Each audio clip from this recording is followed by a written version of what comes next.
Նոյեմբերի 6-ի Սրբազան պայքարի դատական նիստում դռնփակ քննվեց դեռևս հոկտեմբերի 30-ին գործով մեղադրվող Արթուր Սարգսյանի կալանքը վերացնելու եւ այլընտրանքային խափանման միջոց կիրառելու մասին պաշտպան Արամ Վարդևանյանի միջնորդությունը։ Հիմքում Արթուր Սարգսյանի հոր 85-ամյա Լավրենտ Սարգսյանի առողջական խնդիրներն են, որը գտնվում է բուժ հաստատությունում։ Առողջական խնդիրներն առաջացել են որդու նկատմամբ տեղի ունեցող դեպքերից հետո միայն։ Պատկերացրեք այս պայմաններում նշված միջնորդությունը մերժվում է։ Բողոքարկումը կապահովենք բոլոր դեպքերում։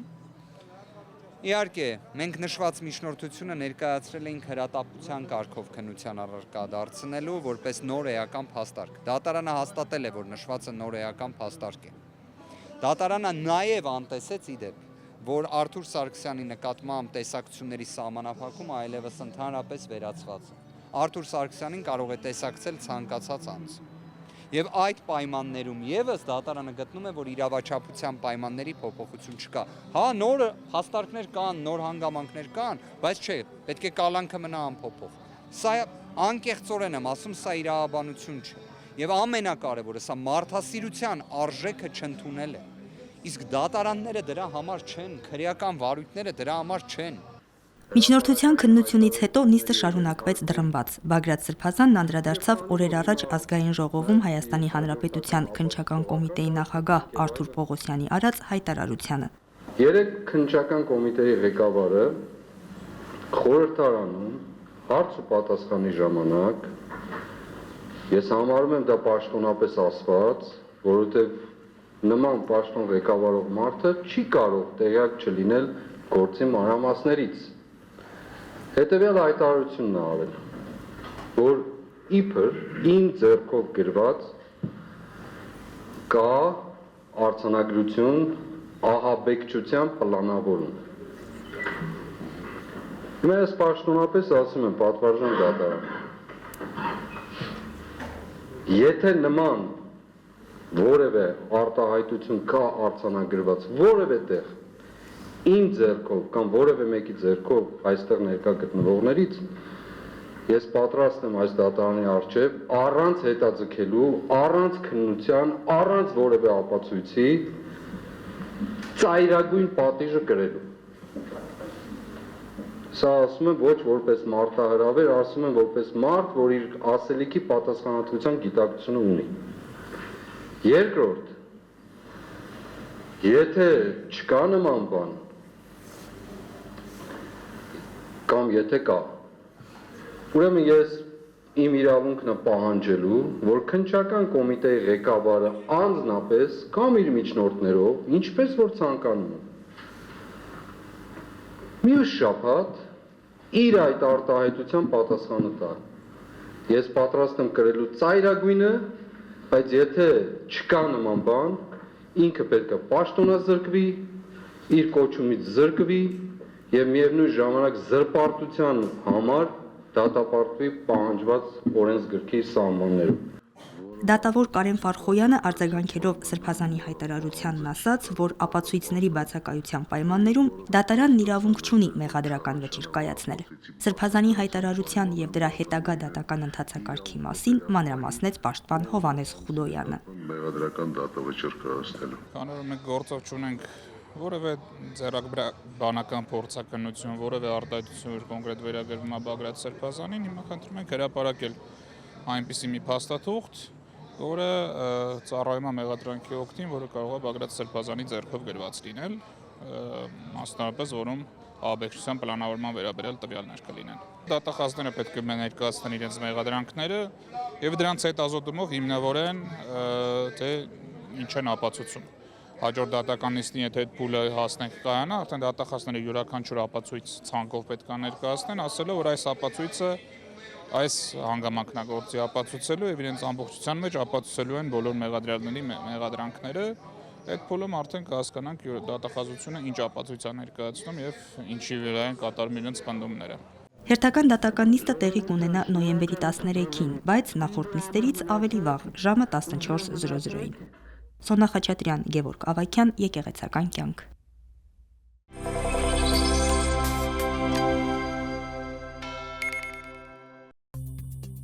Նոյեմբերի 6-ին Գարեգին II ամենայն հայոց կաթողիկոսի հայրապետական տնօրինությամբ կարգալույծ է հռչակվել Տավուշի թեմի հոգևոր սպասավոր Տարոն Քահանա Հունանյանը։ Տնօրինության համար հիմք է ծառայել Տավուշի թեմի առաջնորդական տեղապահի զեկուցագիրը եւ Հայաստանյաց Առաքելական Սուրբ Եկեղեցու Մայրաթոր Սուրբ Էջմիածնի պարգևների շնորհման եւ կարգապահական հարցերի հանձնախմբի եզրակացությունը, որով վերջինս ինքնակամ լքել է իր ծառայության վայրը 2024 թվականի մայիս ամսից, անտեսել է Տավուշի թեմի առաջնորդական տեղապահի հորդորներն ու հրահանգները եւ հարատեվել կարգազանց ընթացքի մեջ, մասնակցել է կարգազուրկ հռչակված Ստեփան Ասատրյանի կազմակերպած հակականոնական արարողությանը մեղսակից դառնալով կարգալուծվածին, հրապարակավ ելույթներով ու հայտարարություններով վարկաբեկել է Հայաստանյաց Առաքելական Սուրբ Եկեղեցին եւ ծառայակից եկեղեցականներին, անարգալից վարքագիծ է դրսեւորել եկեղեցական բարձրագույն իշխանության նկատմամբ եւ դրժել հնազանդության ուխտը։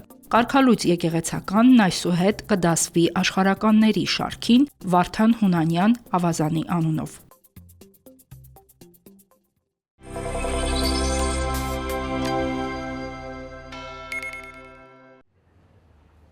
Արագածոտնի թեմի Մուղն ու Սուրբ Գևորգ եկեղեցում խաղաղական ժամերգություն է։ Վարչական խորհրդի ատենապետ Տեր-Շնորհ Կաբեղա Պալոյանի հանդիսապետությամբ հոգևոր դասը միասնաբար աղոթում է անդոր եւ խաղաղություն խնդրելով ամենօրյա մեղքերով ծանրաբեռնված մեր հոգիների, ինչպես նաեւ թեմակալ առաջնորդ Մկրտիչ Սրբազանի, Տեր Գարեգինի եւ անազատության մեջ գտնվող մեր սրբազան հայրերի համար։ Շուրջ 23 օր է, որ Սրբազան հայրը մեր հետ չէ,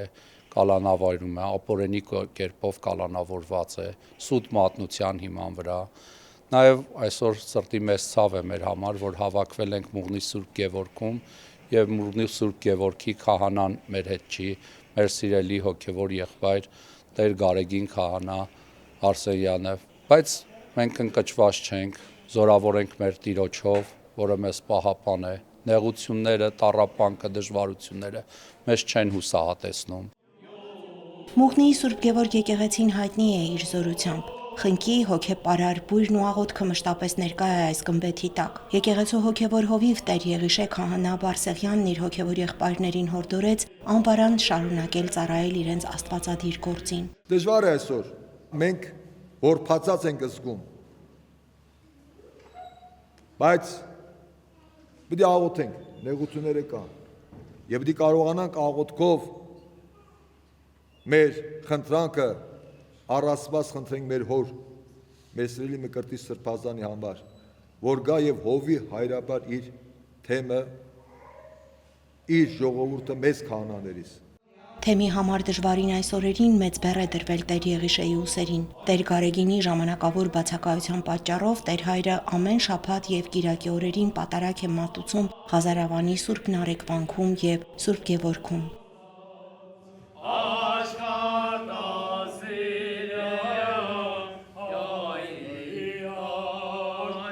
Ժամերգության ընթացքում շարականի երգեցողությամբ հոգևոր դասը խոնարհվեց Սուրբ Գևորգ Զորավարի մասունքն ամփոփող սրբատեղիի առջև, խնդրելով քաջամարտիկ Զորավարի բարեխոսությունը ամենակալի առջև չզրկելու մեծ շնորհներից եւ ողորմածությունից։ Մուղնի Սուրբ Գևորգ վանքում խաղաղական ժամերգության ենք։ Խաղաղությունը դա լոկ բառերով չէ։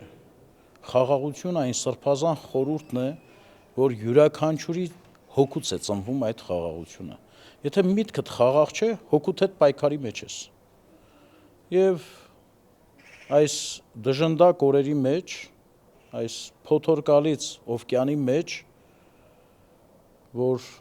ձերբակալված են մեր առաջնորդ հայրերը, խնդրում ենք ամենակալ Տիրոջից արդարություն եւ խաղաղություն, որպեսզի մարդկանց հոգիների մեջ անձրևի արդարությունը եւ խաղաղությունը։ Եկել ենք Հրազդան քաղաքից, մենք շարունակաբար ուխտագնացության ենք գնում, որովհետև Տերը ողորմել է մեզ եւ տվել 2 հրաշք բալիկներ, որոնք որ ծնվել են Աստծո հրաշքով։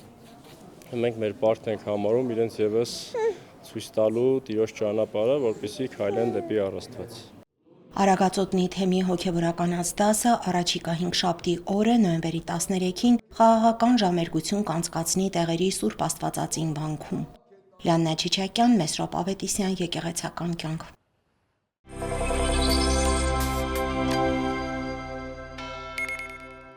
Հոկտեմբերի 26-ից 28-ը Հռոմում հանուն խաղաղության անցկացվող ավանդական միջազգային համաժողովին Մայրաթոր Սուրբ Էջմիածնից մասնակցել են Արևմտյան Եվրոպայում հայրապետական պատվիրակ Վատիկանում ամենայն հայոց կաթողիկոսի ներկայացուցիչ Խաժակ arczepiskopos Պարսամյանը եւ Մայրաթորի միջեկեղեցական հարաբերությունների բաժնի տնօրեն Գարեգին Վարդապետ Համբարձումյանը։ Հրավիրվել է նաեւ Կոստանդնուպոլսի հայոց պատրիարք Սահակ arczepiskopos Մաշալյանը։ Այս տարվա միջոցառումը կրել է «Հավակնել խաղաղության» խորագիրը։ Համաժողովի շրջանակում անցկացվել են 22 թեմատիկ ֆորումներ։ Խաժակ arczepiskopos Պարսամյանը մասնակցել է «Չարին դիմագրավելը մեր ժամանակների նահատակները» խորագրով ֆորումին, անդրադառնալով հայկական քրիստոնեական ավանդույթի համատեքստում նահատակության խորհրդին։ Սրբազանը անդրադարձել է նաև վերջին տարիների արցախահայության ցավալի փորձություններին, որոնց հետևանքով մի ամբողջ ժողովուրդ տեղահանվեց նախնիների հողից, վնասվեցին եկեղեցիներ, պղծվեցին գերեզմանոցներ, մշակութային ամբողջ ժառանգությունը դարձավ խոցելի։ Կրոնների եւ մշակույթների երկխոսության այս հավաքը սկիզբ է առել 1986 թվականին, երբ Սուրբ Հովհաննես Պողոս II պապի հրավերով առաջին անգամ Սուրբ Ֆրանցիսկոսի ծննդավայրում իտալական Ասիզի քաղաքում միասնական աղոթքի են հավաքվել տարբեր կրոնների առաջնորդներ ամբողջ աշխարհից։ Կաթոլիկ եկեղեցու հովանավորությամբ գործող Սանտ Էջիդիո կազմակերպությունը շարունակել է քահանայապետի նախաձեռնությունը։ Այս տարի 39-րդ համաժողովի հանդիսավոր բացմանը ներկաներին ողջունել է Հռոմի քաղաքապետ Ռոբերտո Գուալտիերին, ելույթ են ունեցել Իտալիայի նախագահ Սերժիո Մատարելլան, Բելգիայի թագուհի Մաթիլդան, Եվրոպայի ռաբիների ժողովի նախագահը եւ այլ նշանավոր անձիկ, կրոնական եւ հասարակական գործիչներ։ Հոկտեմբերի 28-ին համաժողովին մասնակցող տարբեր կրոնների ներկայացուցիչները միաժամանակ աղոթք են բարձրացրել հանուն խաղաղության։ Քրիստոնյաների միջեկեղեցական աղոթքը կատարվել է Լևոն 14-րդ պապի նախագահությամբ Հռոմի գլխավոր խորհրդանիշներից մեկում Կոլիզեումում։ Այլ կրոնների ներկայացուցիչները աղոթել են Կոլիզեումին հարակից տարբեր վայրերում։ Այնուհետև բոլորը համախմբվել են Կոլիզեումի հարևանությամբ բարձրացող Կոստանդինոսի կամարի առջև պատրաստված հարթակում մասնակցելու եզրափակիչ արարողությանը։ Ավարտին հռչակվել է համաժողովի խաղաղության կոչը, ապա տարբեր կրոնների ներկայացուցիչներ վառել են խաղաղության մոմակալը, որպես համերաշխության եւ հույսի նշան։ Մյուս տարվա հոբելյանական 40-րդ հավաքը կանցկացվի Ասիզիում։ Հերմինե Հակոբյան, Եկեղեցական կյանք։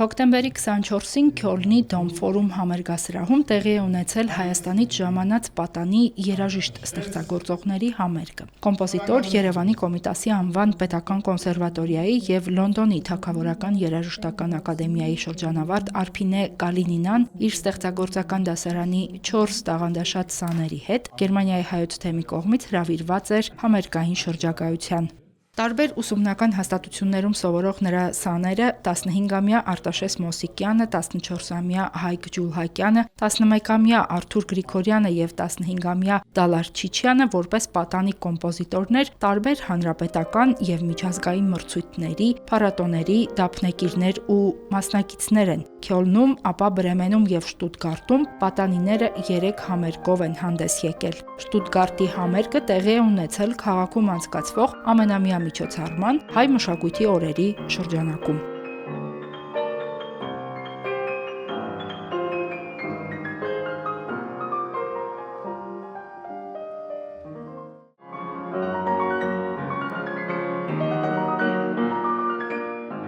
Համերգների ծրագիրն ընդգրկում էր դաշնամուրային եւ վոկալ ստեղծագործություններ։ Պատանիները կատարել են իրենց սեփական, դաշնամուրային եւ վոկալ գործերը։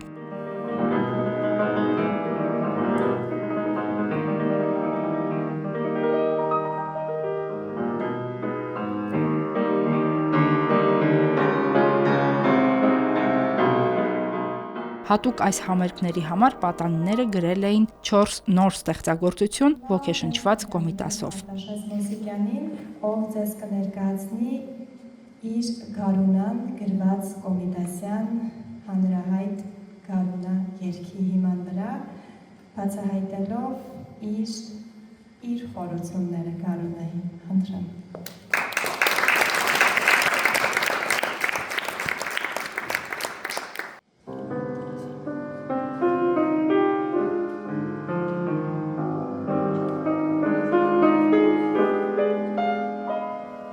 Հնչել են նաև Վահան Տերյանի, Հովհաննես Շիրազի, Համոս Ահյանի ու Պետրոս Դուրյանի բանաստեղծությունների հիման վրա գրված երգեր, որոնք կատարել է Քյոլնում բնակվող հայ երգչուհի սոպրանո Անուշ Նազարյանը։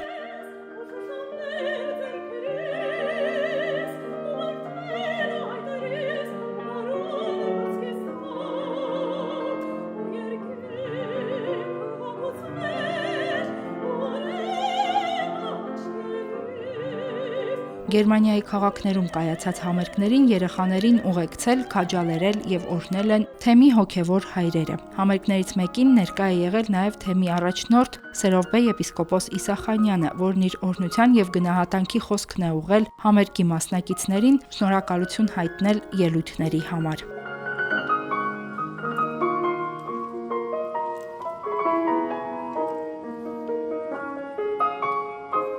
Համերգներին հնչել են նաև Արփինե Կալինինայի ստեղծագործական դասարանը ներկայացնող երկու այլ սաների՝ Լիանա Մազմանյանի եւ Սերոբ Կորոյանի ռոմանսները։ Հերմինե Հակոբյան, Եկեղեցական կյանք։